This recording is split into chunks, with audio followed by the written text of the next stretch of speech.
ತೊಂಬತ್ತರ ದಶಕದಲ್ಲಿ ಬಾಲಿವುಡ್ನ ಆಳಿದಂತಹ ನಟಿ ಮಮತಾ ಕುಲಕರ್ಣಿ ಮಹಾಕುಂಭ ಮೇಳದಲ್ಲಿ ಸಾಧ್ವಿಯಾಗಿ ಪ್ರತ್ಯಕ್ಷರಾಗಿದೆ. ಈಗ ಆಕೆಗೆ ಶಾಕ್ ಅನ್ನು ಕೊಟ್ಟಿರುವಂಥದ್ದು. ಕುಂಭಮೇಳದಲ್ಲಿ ಸನ್ಯಾಸತ್ವವನ್ನು ಸ್ವೀಕರಿಸಿದಂತಹ ನಟಿ ಮಮತಾ ಕುಲಕರ್ಣಿ ವಜಾ ಆಗಿದ್ದಾರೆ. ಕಿನ್ನಾರ ಅಖಾರದ ಮಹಾಮಂಡಲೇಶ್ವರ ಸಂಸ್ಥಾನದಿಂದ ಉಚ್ಚಾಟನೆಯನ್ನ ಮಾಡಲಾಗಿದೆ. ಲಕ್ಷ್ಮೀನಾರಾಯಣ್ ತ್ರಿಪಾಠಿಗಿದ್ದಂತಹ ಮಹಾಮಂಡಲೇಶ್ವರ ಬಿರುದನ್ನು ವಾಪಸ್ಸು ಪಡೆದುಕೊಳ್ಳಲಾಗಿದೆ. ಮಮತಾಗೆ ಮಹಾಮಂಡಲೇಶ್ವರ ಸ್ಥಾನವನ್ನು ಬಿಟ್ಟುಕೊಟ್ಟಿದ್ರು ತ್ರಿಪಾಠಿ. ಕಿನ್ನರ ಅಖಾರದ ಸಂಸ್ಥಾಪಕ ರಿಷಿ ಅಜಯ್ ದಾಸರಿಂದ ಉಚ್ಚಾಟನೆಯನ್ನು ಮಾಡಿರುವಂಥದ್ದು. ರಾಜದ್ರೋಹದ ಆರೋಪದ ಅಡಿಯಲ್ಲಿ ಉಚ್ಚಾಟನೆ ಮಾಡುವಂತಹ ಕೆಲಸವನ್ನು ಮಾಡಲಾಗಿದೆ. 90ರ ದಶಕದಲ್ಲಿ ಬಾಲಿವುಡ್ಡನ್ನು ಆಳಿದಂತಹ ನಟಿ ಹಲವು ವರ್ಷಗಳ ಬಳಿಕ ಉತ್ತರ ಪ್ರದೇಶದ ಪ್ರಯಾಗ್ರಾಜ್ನಲ್ಲಿ ಪ್ರತ್ಯಕ್ಷರಾಗಿದ್ದರು. ಅವರ ಈ ಸಾಧ್ವಿಯಾಗಿ ಅವರು ಕಾಣಿಸಿಕೊಂಡಂತಹ ರೀತಿ ನಿಜಕ್ಕೂ ಕೂಡ ಅಚ್ಚರಿಗೆ ಕಾರಣವಾಗಿತ್ತು. ಸಾಕಷ್ಟು ಚರ್ಚೆಗೂ ಕೂಡ ಗ್ರಾಸವಾಗಿತ್ತು. ಅದಾದ ಮೇಲೆ ದೊಡ್ಡ ಮಟ್ಟದ ಚರ್ಚೆಗಳು ಕೂಡ ಆಗ್ತಾ ಇದ್ವು. ಈಗ ಅದೇ ವಿಚಾರಕ್ಕೆ ಸಂಬಂಧಪಟ್ಟಂತೆ ಮತ್ತೊಂದಿಷ್ಟು ಬೆಳವಣಿಗೆಗಳಾಗಿದ್ದಾವೆ.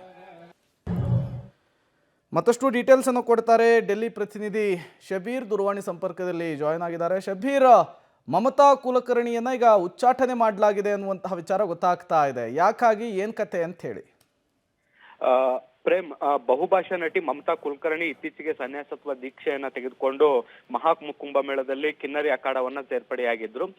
ಆದ್ರೆ ಈಗ ಅವರನ್ನ ಉಚ್ಚಾಟಿಸುವಂತ ಕೆಲಸವನ್ನ ಕೂಡ ಮಾಡಲಾಗಿರುವಂತದ್ದು. ಕಿನ್ನರಿ ಅಖಾಡದ ಸಂಸ್ಥಾಪಕರಾಗಿರುವಂತಹ ರಿಷಿ ಅಜಯ್ ದಾಸ್ ಅವರು ಈಗ ಮಮತಾ ಕುಲಕರ್ಣಿ ಮತ್ತೆ ಅವರಿಗೆ ದೀಕ್ಷೆಯನ್ನ ಕೊಟ್ಟಂತಹ ಲಕ್ಷ್ಮೀನಾರಾಯಣ್ ತ್ರಿಪಾಠಿ ಇಬ್ಬರನ್ನು ಕೂಡ ಉಚ್ಚಾಟನೆ ಮಾಡುವಂತ ಕೆಲಸವನ್ನ ಮಾಡಲಾಗಿರುವಂತದ್ದು. ಲಕ್ಷ್ಮೀನಾರಾಯಣ್ ತ್ರಿಪಾಠಿ ಮಹಾಮಂಡಲೇಶ್ವರ ಆಗಿದ್ರು. ಅವರು ತಮ್ಮ ನೇತೃತ್ವದಲ್ಲಿ ಮಮತಾ ಕುಲಕರ್ಣಿಗೆ ದೀಕ್ಷೆಯನ್ನ ಕೊಡುವಂತ ಕೆಲಸವನ್ನ ಕೂಡ ಮಾಡಲಾಗಿತ್ತು. ಇದು ಸಾಕಷ್ಟು ಚರ್ಚೆಯ ವಿಷಯವೂ ಕೂಡ ಆಗಿತ್ತು. ಆದ್ರೆ ಮಮತಾ ಕುಲಕರ್ಣಿ ವಿರುದ್ಧ ಈ ಹಿಂದೆ ರಾಜದ್ರೋಹದ ಪ್ರಕರಣಗಳು ಕೋರ್ಟ್ನಲ್ಲಿ ವಿಚಾರಣೆಯಲ್ಲಿ ನಡೀತಾ ಇದ್ವು. ಈ ಹಿಂದೆ ಅವರು ಡ್ರಗ್ ಅಕ್ರಮವಾಗಿ ಸಾಗಾಟ ಮಾಡೋ ಪ್ರಕರಣದಲ್ಲೂ ಕೂಡ ಬಂಧಿತರಾಗಿದ್ರು. ಈ ಎಲ್ಲ ವಿಚಾರಗಳಿರುವಂತಹ ವಿವಾದಿತ ವ್ಯಕ್ತಿಯನ್ನ ಅಖಾಡಕ್ಕೆ ಸೇರಿಸಿದಂತ ಹಿನ್ನೆಲೆಯಲ್ಲಿ ಈಗ ಅವರನ್ನ ಉಚ್ಚಾಟನೆ ಮಾಡಲಾಗಿದೆ ಅನ್ನುವಂತಹ ಮಾಹಿತಿಗಳು ಕೂಡ ಬರ್ತಾ ಇರುವಂತದ್ದು.